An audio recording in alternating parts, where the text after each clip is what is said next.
Nosso texto essa noite, irmãos, é o livro do Gênesis, capítulo 19. Eu os convidaria a se colocar em pé, mas esta noite, excepcionalmente, os irmãos poderão ouvir a leitura assentados e depois a gente vai orar. 19:1.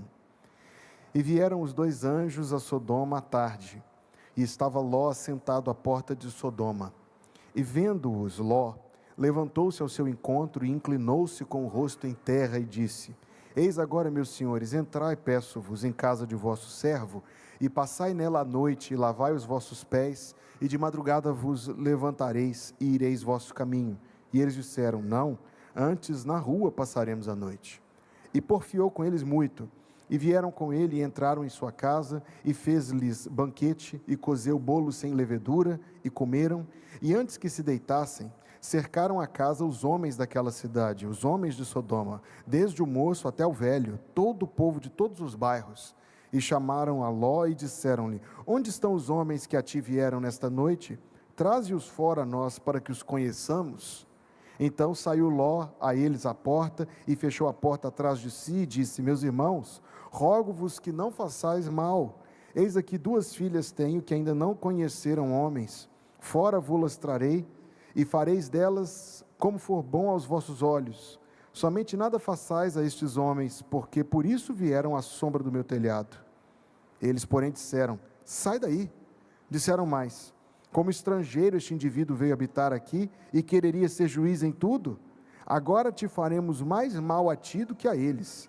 E arremessaram-se sobre o homem, sobre Ló, e aproximaram-se para arrombar a porta. Aqueles homens, porém, estenderam as suas mãos, e fizeram entrar Ló consigo na casa, e fecharam a porta, e feriram de cegueira os homens que estavam à porta da casa, desde o menor até o maior, de maneira que se cansaram para achar a porta. Então disseram aqueles homens a Ló: Tens alguém mais aqui? Teu genro e teus filhos e tuas filhas e todos quantos tens nesta cidade, tira-os fora deste lugar, porque nós vamos destruir este lugar. Porque o seu clamor tem aumentado diante da face do Senhor, e o Senhor nos enviou a destruí-lo.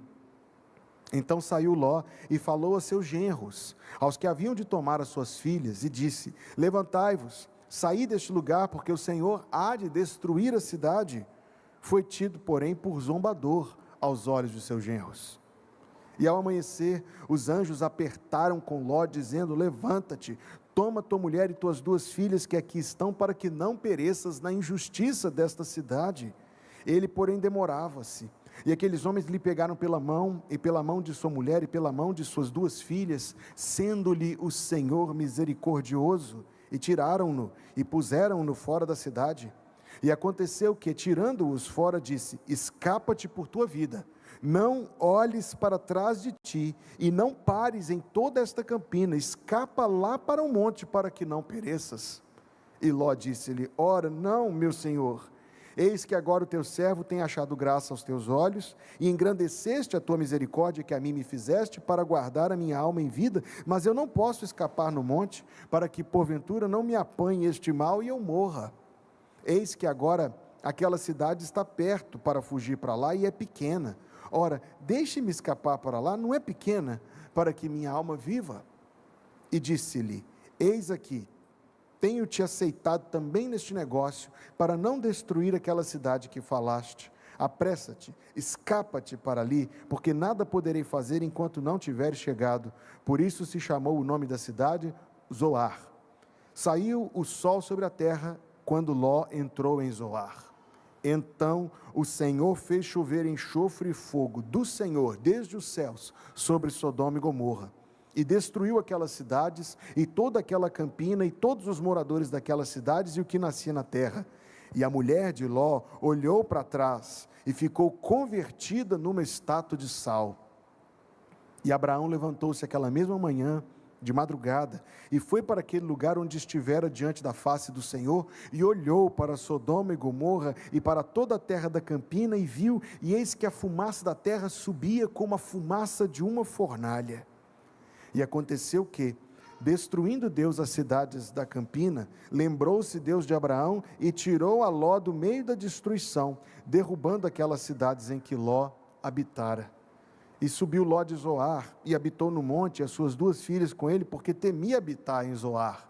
E habitou numa caverna, e ele e as suas 2 filhas. Então a primogênita disse à menor: nosso pai já é velho, e não há homem na terra que entre a nós, segundo o costume de toda a terra. Vem, demos de beber vinho a nosso pai, e deitemo-nos com ele, para que conservemos a descendência de nosso pai em vida. E deram de beber vinho ao seu pai naquela noite, e veio a primogênita e deitou-se com seu pai, e não sentiu ele quando ela se deitou, nem quando se levantou. E sucedeu no outro dia que a primogênita disse à menor: vês aqui, eu já ontem à noite me deitei com meu pai, e demos-lhe de beber vinho também essa noite, e então entra tu, deita-te com ele, para que em vida conservemos a descendência de nosso pai. E deram de beber vinho a seu pai também naquela noite, e levantou-se a menor e deitou-se com ele, e não sentiu ele quando ela se deitou, nem quando se levantou. E conceberam as 2 filhas de Ló, de seu pai. E a primogênita deu à luz a um filho, e chamou o seu nome Moabe. Este é o pai dos moabitas até o dia de hoje. E a menor também deu luz a um filho, e chamou o seu nome Ben-Ami. E este é o nome dos filhos de Amon, este é o pai dos filhos de Amon até o dia de hoje. Que Deus abençoe a leitura da sua palavra ao nosso coração, amém? Esse é um texto que não convida améns com muito entusiasmo, eu sei disso. Mas vamos começar pelo começo e passar pelo meio e chegar ao final. De início, este é um fato histórico. Os principais fatos neste trecho já foram comprovados, quer pelas evidências geológicas, quer pelas evidências arqueológicas. Aqueles que estudaram as evidências geológicas na região do Mar Morto, encontraram lá evidências, primeiro, de que antes tinha sido uma região muito verdejante, muito irrigada, muito viva, e que havia lá um pequeno conglomerado de cidades relativamente desenvolvidas para aquele período histórico. E encontraram também as evidências de que esse pequeno conglomerado, numa região fértil e verdejante, foi de alguma maneira abatido por um fenômeno quer natural ou sobrenatural, nós sabemos que sobrenatural, que trouxe a ruína, que trouxe a secura para aquela região que é um deserto ao redor do Mar Morto, um dos mais áridos desertos do mundo. Converge com isso os tabletes de argila que foram encontrados na Assíria e na Mesopotâmia, onde está escrito um fenômeno, uma chuva de fogo que caiu sobre as cidades que havia naquela região, e isso se tornou, como você pode imaginar, se fosse um acontecimento hoje, nós veríamos em tempo real, nós veríamos a transmissão em tempo real. O mundo antigo não dispunha destes recursos, mas dispunha de comunicação, é evidente que sim. Então as notícias viajavam pelo mundo, eram registradas, e lá estão, os arqueólogos encontram os tabletes de argila, onde está escrito o nome da cidade, onde está escrita a destruição, onde está escrita a chuva de fogo. É claro que os incrédulos vão dizer que foi um vulcão, mas depois pesquise o mapa e veja se tem vulcão naquela região, e você vai descobrir que não tem vulcão por milhares de quilômetros naquele perímetro. E você encontrará algo mais curioso, se quiser estudar esse assunto mais detidamente, do ponto de vista histórico, é que a destruição foi local, e numa região numa região pequena. O fato histórico, fora de contestação, está lá. Basta você ir lá ou acreditar no relato de quem já foi, para você saber que o que está escrito aqui no texto que nós lemos aconteceu de verdade. Não é uma história, não é uma fábula, não é algo que foi criado para poder trazer lições. E eu acredito que, se não a totalidade, a maioria está familiarizada com as críticas que esse texto recebe, e com o alvo das críticas, e com a forma e com os porquês das críticas. Uma vez que o texto fala de algo incômodo aos ouvidos do nosso tempo, é fácil. Vamos dizer que o texto é falso, matamos o incômodo. Mas e se o texto não for falso? Então o incômodo permanece. A verdade, irmãos, é que esta passagem, a primeira coisa que a gente precisa saber para lidar com ela, é que a passagem se refere a coisas reais, não é uma história inventada, são fatos reais. Não somente isto, mas ela nos permite ter uma visão mais ampla dos fatos reais.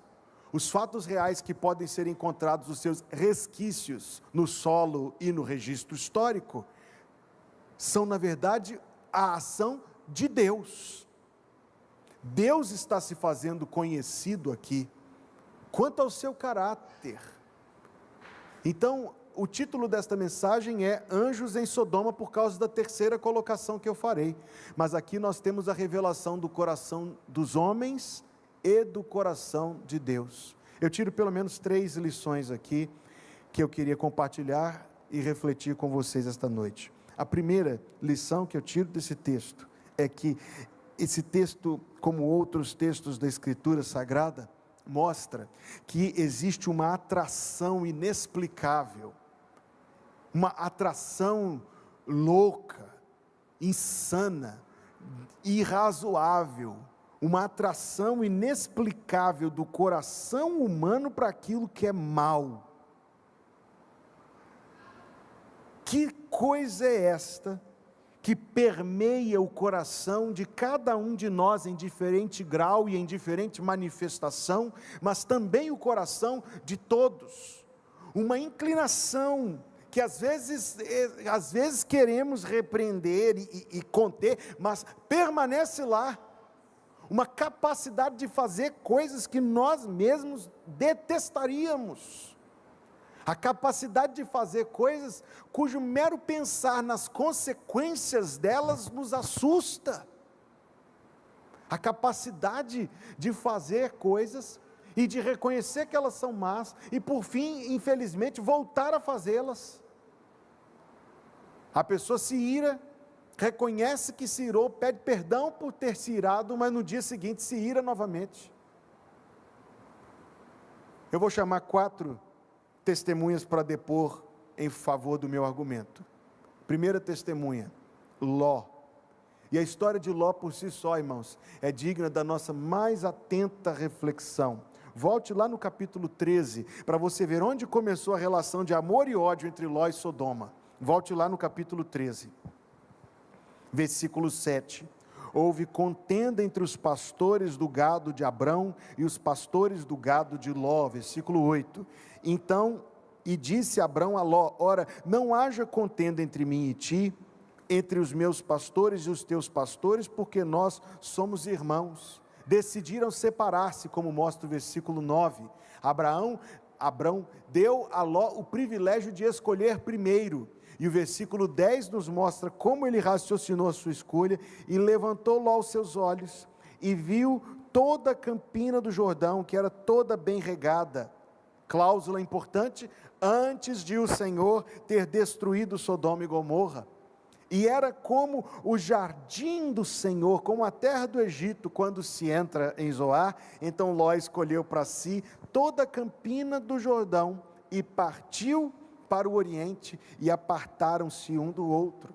Habitou Abrão na terra de Canaã, e Ló habitou, preste atenção, nas cidades da campina, e armou as suas tendas até Sodoma. ênfase neste final: armou as suas tendas até Sodoma.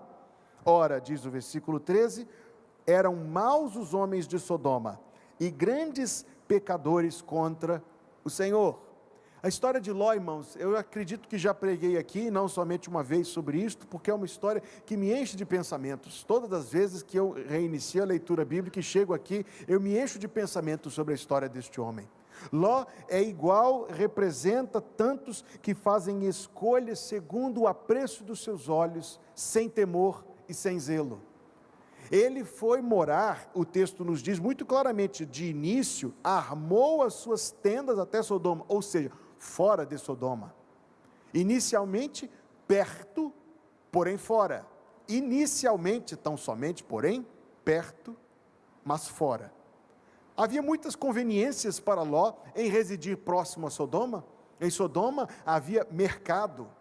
E não era necessário esperar pelos homens que passavam com as suas caravanas vendendo, era só ir à cidade no dia do mercado. Onde havia cidade havia poço, conveniência de água. Onde havia cidade havia comércio, havia poço, havia trânsito de pessoas. Onde havia cidade havia gente, onde havia cidade havia muro, no caso de ataque. Que proteção, ele pensou, para mim, que proteção para minha esposa, que proteção para as minhas filhas. Assim, quando advertido, mas Ló, os homens de Sodoma são maus e grandes pecadores contra o Senhor. Ele disse, não, mas eu não habitarei em Sodoma, eu habitarei fora, perto, porém fora. Eu habitarei fora, não há, eu administro, eu assumo esse risco. Imagino eu que ele disse. Você encontra Ló novamente no capítulo seguinte, a famosa guerra de 4 reis contra 5, que o propósito em mencionar essa história aqui, eu não poderia nem me ater a todos os detalhes, embora seja um texto interessante, mas o fato é, veja, capítulo 14, versículo 12, também tomaram a Ló. Ora, Ló não morava em tendas junto de Sodoma, tomaram a Ló que habitava em Sodoma. Rapidinho ele falou, ora, perto é bom, dentro é melhor. Tenda é bom, casa de pedra é melhor. Tenda é abafado, não tem janela, casa tem janela. Tenda é perigoso, ele pensou. E se atacarem a minha tenda como espada e cortarem a minha tenda, o que será da minha esposa? Ele pensou, o que será das minhas meninas? Não, uma casa de pedra dentro da cidade murada, muito melhor. Mas Ló, os homens de Sodoma são maus, Ló, e grandes pecadores contra o Senhor. Ele disse, não, mas da minha porta para dentro, cuido eu. Quando lemos a história, no momento seguinte, quantos anos se passaram entre capítulo 13 e 14, não sabemos, não muitos. Ló, que antes estava com as tendas até Sodoma, agora estava habitando dentro da cidade. Veio a guerra, Ló foi levado como cativo. Quem foi libertá-lo não foi nenhum dos seus amigos de Sodoma, mas quem foi libertá-lo foi seu parente Abrão, de quem ele tinha antes se distanciado. Você acha que Ló aprendeu a lição? Não.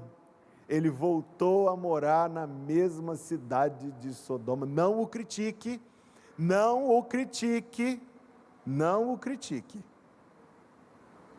Só critique quem não faz igual.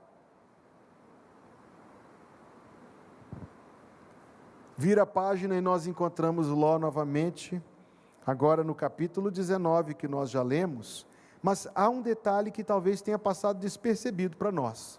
E vieram os anjos da Sodoma à tarde, capítulo 19, versículo 1. E estava Ló assentado, preste atenção, assentado à porta de Sodoma. Você sabe o que significa assentar à porta no tempo do século 18, 17 antes de Cristo? Você sabe o que significa assentar à porta? Significa ser o primeiro daquela cidade. Significa ser o cabeça ou a autoridade, ser respeitado, ser líder, ser ancião, ser influente.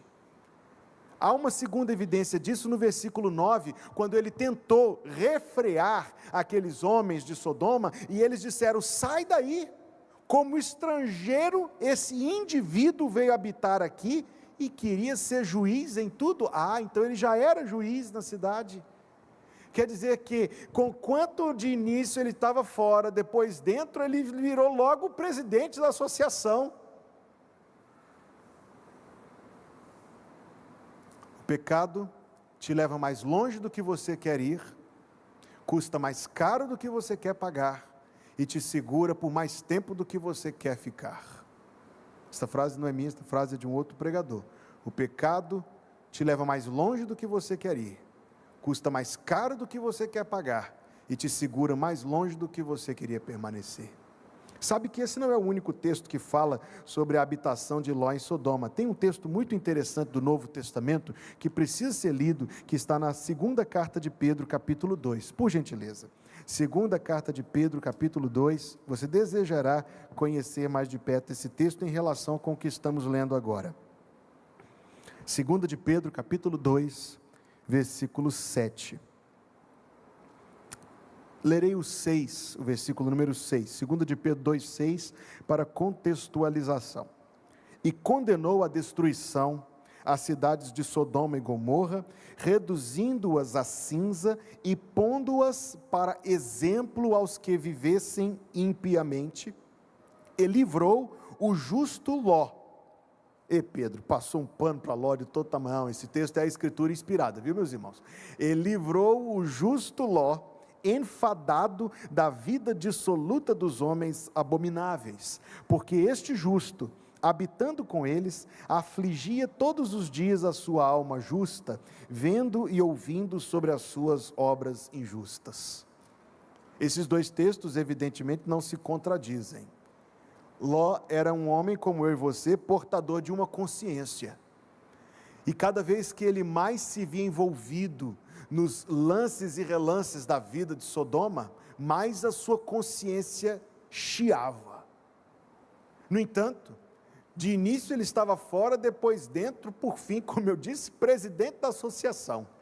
Quando teve a oportunidade de ser tirado, ele voltou de volta. Quando Abrão livrou, ele voltou para Sodoma. À medida que a sua consciência gritava e se contorcia, ele abafava a sua consciência. Note-se, Ló não é um exemplar da minha primeira afirmação. Parece que existe uma atração inexplicável do coração humano para aquilo que é mal.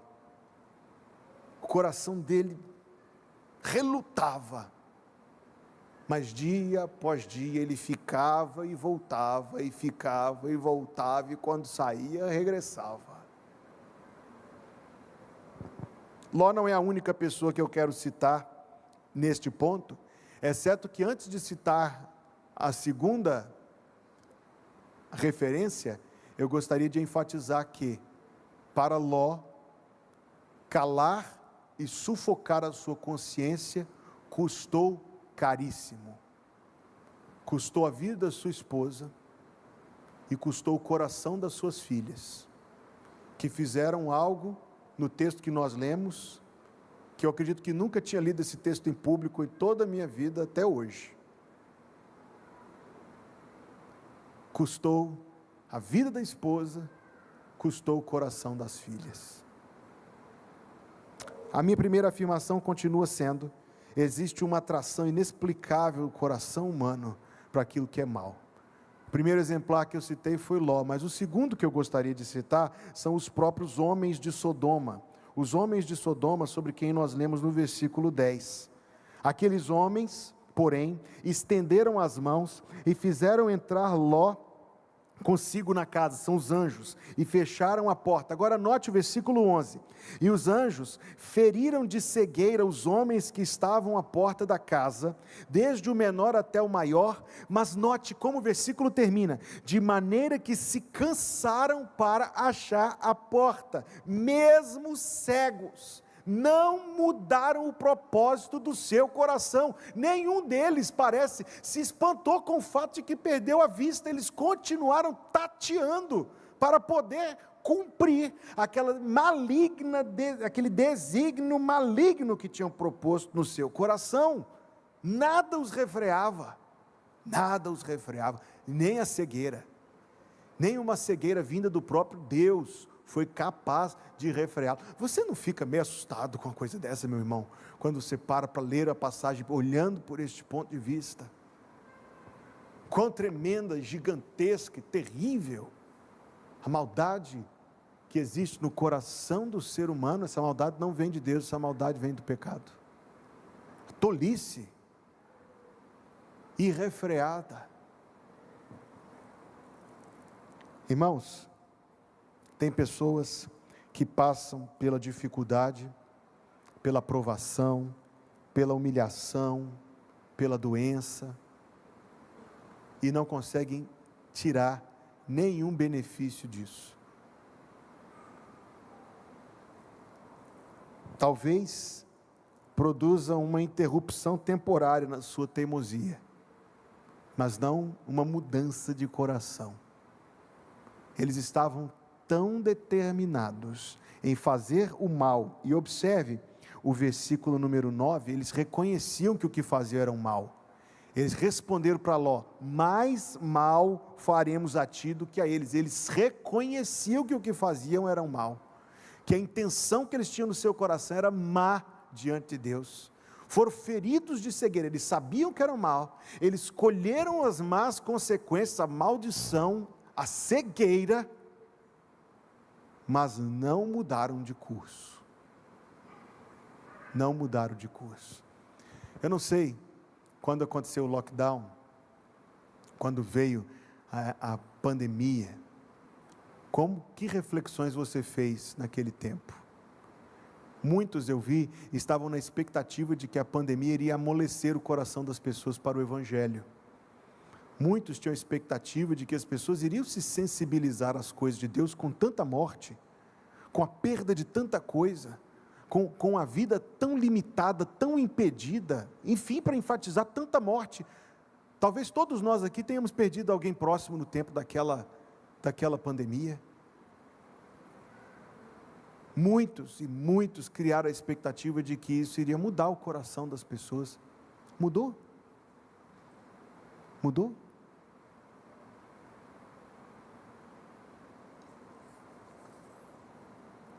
Terceira pessoa que eu quero chamar, terceiro exemplo que eu quero mencionar, versículo 14, é temível isso aqui.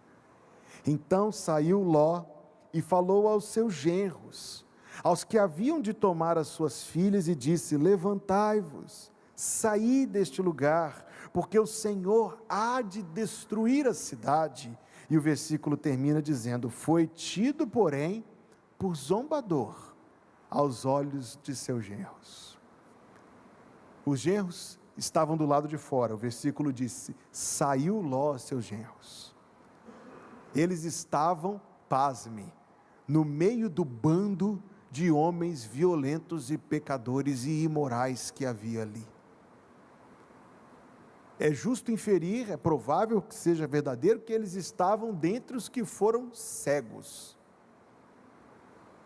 E ainda assim, eles estavam rindo.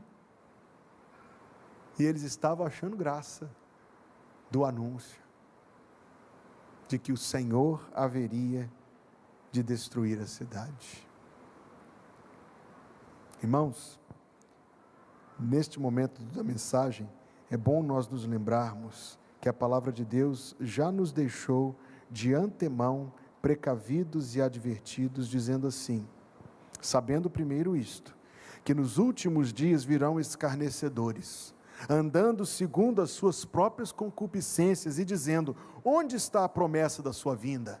Porque desde que os pais dormiram, todas as coisas permanecem como desde o princípio da criação. Meus irmãos, não ignoreis uma coisa, que um dia para o Senhor é como 1000 anos, e 1000 anos como um dia. O Senhor não retarda a sua promessa, ainda que alguns a tenham por tardia, mas é longânimo para conosco, não querendo que alguns se percam, senão que todos venham a arrepender-se. Mas o dia do Senhor virá como ladrão de noite, no qual os céus passarão com grande estrondo, e os elementos ardendo se desfarão, e a terra e as obras que nela há se queimarão. Havendo, pois, de perecer todas estas coisas, que pessoas, veja a conclusão que Pedro chega, 2 de Pedro 3, versículo 11. Havendo, pois, de perecer todas estas coisas, que pessoas vos convencer em santo trato e piedade, aguardando e apressando-vos para a vinda do dia de Deus. Zombam. Os genros de Ló, feridos de cegueira, zombaram da mensagem do juízo de Deus. Há quem zombe hoje, a verdade é que não são poucos. Não são poucos os que zombam. Todo ano, chega aquele feriado de fevereiro, março, nós vemos as mesmas notícias. Eles arrumam algum jeito novo de blasfemar e de ofender o Senhor Jesus Cristo com aqueles carros alegóricos malditos, fazendo piada do diabo, fazendo desonra de Jesus Cristo. Zombam, irmãos. Mas não se enganem. O Senhor não retarda a sua promessa. Ele é longânimo para conosco, não querendo que alguns se percam. mas que todos cheguem à salvação. É o tempo da misericórdia e da paciência divina. Quarta pessoa, quarto exemplo, a mulher de Ló. Depois de tudo, ouvindo as chamas caindo, ouvindo, eu acho que é válido imaginar isso, os gritos, ouvindo as edificações caindo, ruindo, e tendo sido dantes advertida, não olhe para trás. O que ela fez? Capítulo 19, versículo 26, a mulher de Ló olhou para trás e ficou convertida numa estátua de sal. Por quê? Por que ela tinha que olhar para trás? Respostas têm sido dadas ao longo desses 35 séculos, desde que isso aconteceu até hoje. Respostas têm sido dadas. Eu dou a minha, porque o coração humano tem uma inexplicável atração para aquilo que é mal. Inexplicável. Só citar, você crê que Jesus era onisciente? Ei, pergunta séria, você crê que Jesus, quando estava aqui em carne na humilhação, era onisciente? Porque se você crê que ele abriu mão da onisciência, eu vou te mandar para uma boa classe de EBD sobre esse assunto. Ele não abriu mão da onisciência. Nós cremos que enquanto ele estava aqui, ele era onisciente. Onisciente, ele disse, lembrai-vos da mulher de Ló. Lucas 17, versículo 32. Com essa pequena advertência, o onisciente confirmou a veracidade destes fatos. E Jesus pegou um marca-texto amarelo e passou na minha Bíblia e na sua, nessa história, para que a gente faça dela a nossa meditação e a nossa reflexão. A minha primeira conclusão é um pouco mais longa, ela ocupa uma parte maior da mensagem. A minha primeira afirmação é: existe uma inexplicável atração nos nossos corações para aquilo que é mal. E dessa afirmação eu quero tirar dois pontos práticos. Primeiro, isso deve nos levar à compaixão uns dos outros. O coração dos seus irmãos é feito das mesmas fibras que os seus. O seu coração não é mais forte que o meu não é mais forte que o seu. Talvez, pela graça divina, nós não sejamos todos fracos na mesma fraqueza, a fim de que possamos servir de apoio uns aos outros, mas todos somos fracos em algumas fraquezas. A lição sobre o coração que tem essa atração pelo mal, a tentação, enquanto eu prego esse ponto, é que você ouça esta pregação pensando em outrem, em vez de si. Mas levemos os outros em consideração, porque a palavra de Deus nos diz: irmãos, se algum homem chegar a ser surpreendido em alguma ofensa, vós que sois espirituais, encaminhai o tal com espírito de mansidão, olhando por ti mesmo, para que não sejas também tentado. Gálatas capítulo 6, versículo 1, versículo 2 diz: levai as cargas uns dos outros, e assim cumprireis a lei de Cristo.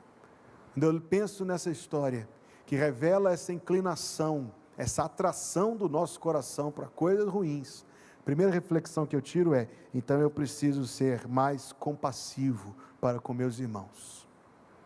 E a segunda lição que eu tiro desta primeira reflexão é: então, Hugo, pare de confiar no seu coração. Seu coração não é digno de confiança. Estou falando comigo mesmo. Se você se sentir à vontade, fale consigo mesmo nesses termos. Eu digo para mim mesmo: Hugo, seu coração não é digno de confiança. Não siga, não alimente, não satisfaça, não obedeça, não atenda às exigências do seu coração. Hugo, eu digo para mim mesmo, diga não para o seu coração. E diga para o seu coração que ele faça as coisas que Cristo quer que ele faça. Sozinhos, meus amigos, nós não conseguimos consertar o nosso coração. Nós precisamos de um ajudador. E o nosso ajudador tem que ser muito poderoso. mas eu sei quem é e você sabe também. Ele é de fato um ajudador muito excelente.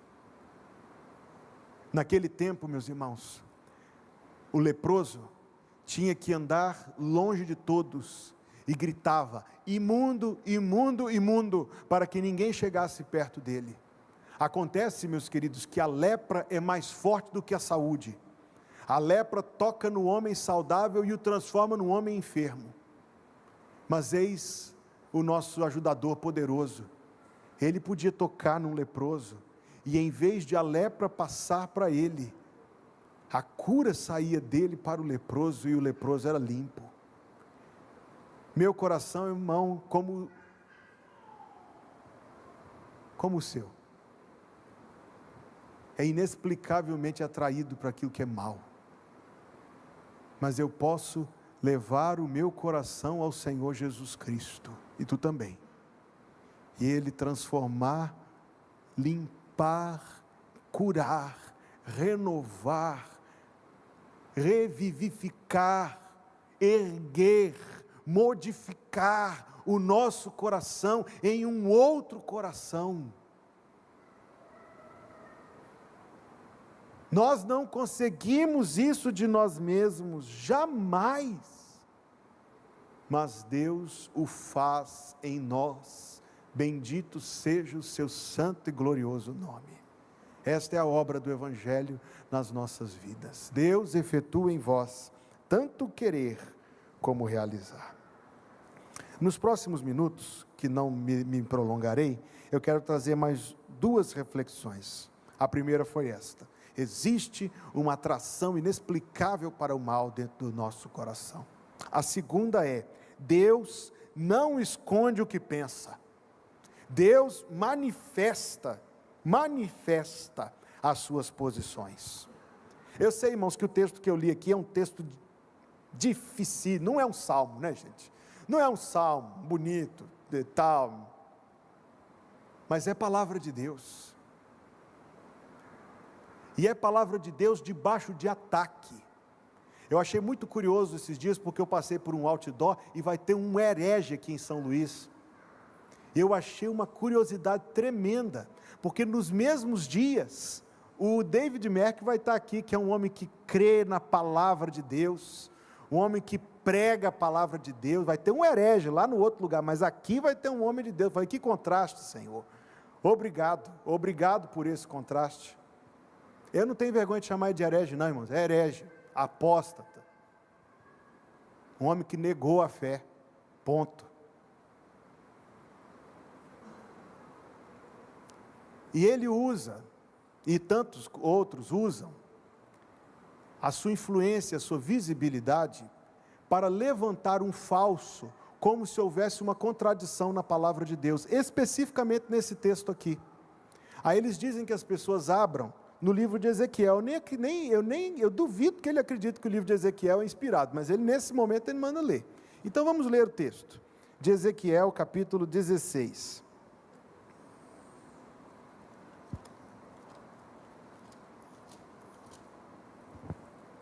Versículo 49 e 50.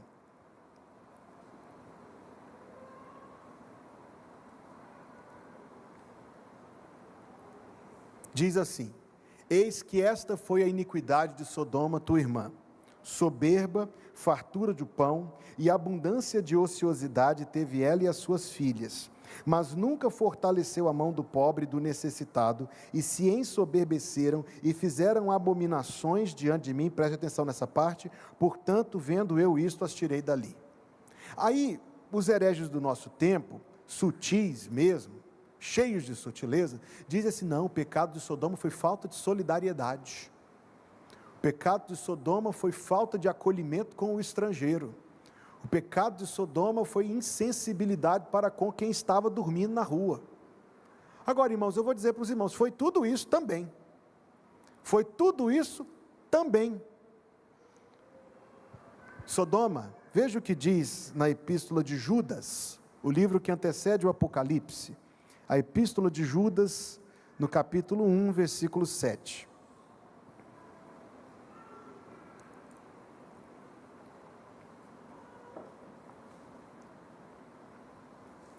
Judas 1, versículo 7. Assim como Sodoma e Gomorra e as cidades circunvizinhas, que havendo-se entregue à fornicação como aqueles e ido após outra carne, foram postas, por exemplo, sofrendo a pena do fogo eterno. A minha Bíblia diz fornicação, mas a palavra grega é ekporneo, que significa não necessariamente fornicação no sentido de relação sexual antecedendo ao casamento, mas significa imoralidade em geral. Imoralidade em geral, comportamento sexual imoral, decadente, pervertido, aquilo que está contra a santidade de Deus revelada na sua palavra, ponto. Então não é que o pecado de Sodoma foi uma coisa ou outra, o pecado de Sodoma foram as duas coisas. E quem nos explica isso agora para a gente arrazoar? Jesus. O Senhor Jesus disse: por se multiplicar a iniquidade, o amor de muitos esfriará. Mateus capítulo 24, versículo 12. Quando uma pessoa, ou família, ou grupo, ou povo, deixa de temer o Senhor, e passa a se sustentar em suas próprias riquezas, ou quaisquer outras coisas, em pouco perderá os freios do pecado, ou dos pecados, e a sua humanidade, seu sentimento de compaixão, de humanidade para com o próximo, a sua misericórdia, tudo vai embora, não é só uma coisa ou outra. Viverá nesse coração somente o ímpeto mortal do egoísmo e a cegueira da busca do ganho, morre a vida e vive a morte. Agora, faça o seguinte, olhe o mundo ao seu redor e vê se não é isso. Nós vivemos a época mais próspera da história humana. Você vive uma vida muito mais confortável do que o rei Henrique VIII da Inglaterra. Você vive uma vida cheia de comodidades. As pessoas medianas do nosso tempo estão muito melhores do que as pessoas ricas de 150 ou 200 anos atrás. Ao mesmo tempo, o temor de Deus foi embora. Até a religião, que antigamente era uma coisa meio fingida, tudo mais, mas pelo menos havia esse cuidado, esse zelo. Não há mais zelo nenhum. Tudo é feito às luzes. Tudo é feito com orgulho e com bandeira. Não, irmãos, não caia no engano desses que querem fazer com que a palavra de Deus pareça que se contradiz, porque ela não se contradiz. Qual foi o pecado de Sodoma? Eles ficaram tão ricos, irmãos, que eles foram perdendo a sua humanidade, o seu altruísmo, à medida em que começaram a viver uma vida devassa, uma vida sem noção de certo e de errado. Não foi uma coisa ou a outra. Mas o ponto que eu queria trazer, feita essa consideração inicial e importante, é que Deus manifesta a sua ira contra estas coisas. Versículo 24, então o Senhor fez chover enxofre e fogo do Senhor, desde os céus, sobre Sodoma e Gomorra. E o que Deus está dizendo? Principalmente observe que o enxofre e o fogo vieram de cima. Está dizendo, eu me iro contra essas coisas, todas elas. Eu me iro contra esta injustiça. E Deus mandou aqueles que anunciassem, como o próprio Ló, eu digo, que disse para os seus genros, levantai-vos e saí deste lugar, porque o Senhor há de destruir a cidade. Deus manifesta pela pregação, e Deus manifesta, Ló foi uma espécie de pregador nesse contexto, e Deus manifesta, na manifestação do seu juízo, a sua ira. Agora, Deus tem publicado um decreto sobre o que pensa sobre o mundo no qual nós vivemos hoje. Esse decreto está aqui, ó. Você está vendo este item deste móvel? Está vendo que tem uma cruz neste púlpito? E esta cruz representa para nós o rigor com que Deus trata a transgressão. Deus não deixou os pecados impunes. Deus fê-los recair sobre o seu santo e amado Filho, para que os pecados não fossem deixados impunes. Deus é justo, meus amigos. E quando Jesus nos diz, lembrai-vos da mulher de Ló, Ele nos diz para que saibamos e nos lembremos da realidade do seu juízo por vir. Quando nosso Senhor estava pregando, Ele disse assim, ouça com muita atenção estas palavras, e tu, Cafarnaum, te erguerás até o céu? Serás abatida até o inferno, porque se em Sodoma tivessem sido feitos os prodígios que em ti se operaram, teria ela permanecido até hoje. Eu, porém, vos digo que haverá menos rigor para com os de Sodoma no dia do juízo, do que para ti. Deus, irmãos, não esconde o que pensa. Deus revela o que pensa, na cruz e na Bíblia. Deus está dizendo as mesmas coisas que disse naquele tempo. Terceira e última reflexão que essa passagem me traz, e não a mais longa, mas a mais importante. Deus envia anjos a Sodoma. Antes da saraivada, o anjo. Note que coisa tremenda. Me parece que Sodoma é um lugar desconfortável para anjos.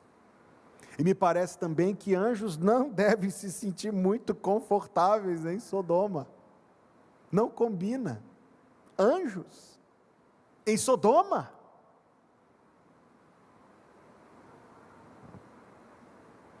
Os anjos fizeram toda a questão de passar a noite na rua, como diz o versículo 2 do capítulo 19.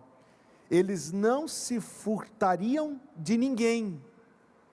Talvez alguém em Sodoma pudesse ser salvo.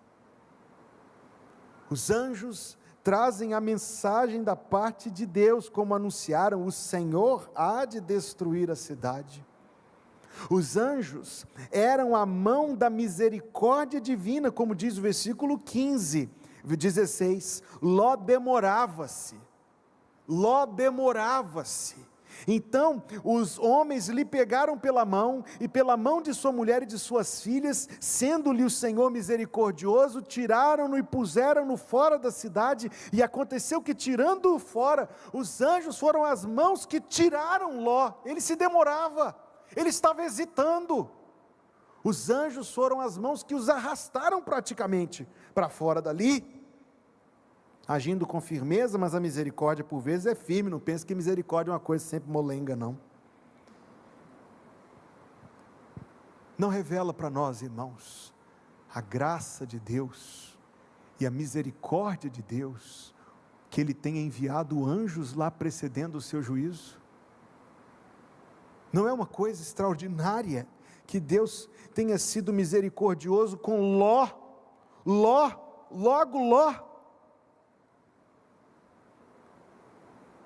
Não é extraordinário, irmãos, que Deus não tenha deixado de demonstrar misericórdia mesmo em meio ao juízo? Não é extraordinário, irmãos? Pode não parecer, principalmente porque, como eu disse, este capítulo 19 de Gênesis, no dia que os governos inspirados pelo anticristo começarem a arrancar capítulos da Bíblia, esse aqui vai ser o primeiro a ir embora. Pode não parecer, porque pintam esse capítulo de preto, mas esta é uma história sobre a misericórdia do nosso Deus. Essa é uma história sobre a graça do nosso Deus. Essa é uma história que representa a redenção do nosso Deus, e a forma como Deus tira pessoas do juízo que está por vir. Dizem, eu ouvi isso numa pregação, que Ló fugiu usando uma blusa na qual ele dormia, na qual estava escrito: eu, coração Sodoma.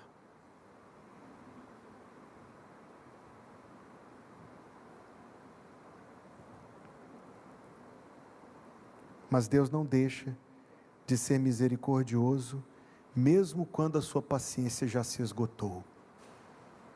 Deus não deixa de ser misericordioso, mesmo nos últimos segundos antes de descarregar a sua ira justa. Deus não deixa de ser misericordioso nem com Ló. Mas se essa história é verdade, e ela soma, irmãos, para que deixemos este culto de oração ao término em mais alguns minutos, com algumas coisas guardadas no coração. A primeira, compaixão para com o nosso próximo, cujo coração não é mais forte que o nosso, nem o nosso mais forte que o dele. A segunda, vigilância. Vigilância sobre o nosso próprio coração. Terceira, a certeza de que Deus, se ainda não julgou este mundo, é porque Ele ainda está tirando muita gente e salvando muita gente, mas isso não quer dizer que o juízo de Deus não virá. A quarta, até na hora do juízo, o nosso Deus é um Deus de misericórdia. Nos últimos segundos antes, o nosso Deus é um Deus de misericórdia.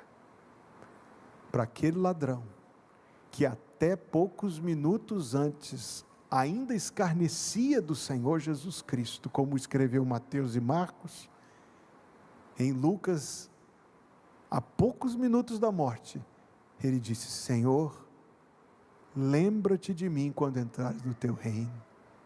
E Jesus não disse para ele nada senão: hoje mesmo. Esse é o nosso Deus. Misericórdia, irmãos, até nos últimos segundos. Hoje mesmo estarás comigo no paraíso. Senhor, dá-nos graça, Deus, para poder guardar a Tua palavra no nosso coração. Dá-nos, Senhor, graça de sermos misericordiosos, em vez de insensíveis com aqueles que ainda não conhecem a salvação e o perdão dos pecados pelo Evangelho. Faze, Senhor, com que para com essas pessoas, sejam elas quem forem, religiosos ou devassos aos nossos olhos, que nós tenhamos para com eles, Deus, uma postura de amor, não de juízo, e uma postura de evangelismo, Deus, e não de condenação. Dá-nos, Senhor, compaixão para com os nossos irmãos quando caírem, sabendo que nós não somos mais fortes que eles. Dá-nos, Senhor, graça para não sermos enganados pela carne, pelo mundo, pelo diabo, mas para fazermos a Tua vontade em todo tempo, em toda hora. Dá-nos, Senhor Deus, um novo louvor ao Teu nome, por causa do juízo que Tu trarás sobre este mundo, porque Tu és justo, Senhor. Tu és o justo juiz de toda a terra, e mereces ser louvado sim, pela Tua retidão e pela Tua santidade, mas nos ensina a Te adorar também, Pai querido, pela Tua misericórdia. Nos ensina a Te adorar, Senhor, pela Tua misericórdia e pela Tua compaixão. Ao término deste culto, dá-nos uma graça, Deus, mais uma, a de que possamos praticar a Tua vontade, e possamos crer na Tua palavra, e crer, ó Deus, na Tua vontade revelada na Tua palavra para as nossas vidas. Abençoa-nos, Senhor, esta noite e a cada dia, até o dia em que Jesus Cristo virá sobre as nuvens para nos buscar. Que o Senhor te abençoe e te guarde. Que o Senhor faça resplandecer o seu rosto sobre ti e tenha misericórdia de ti. Que o Senhor sobre ti levante o seu rosto e te dê a paz. No nome de Jesus, a igreja diz: amém.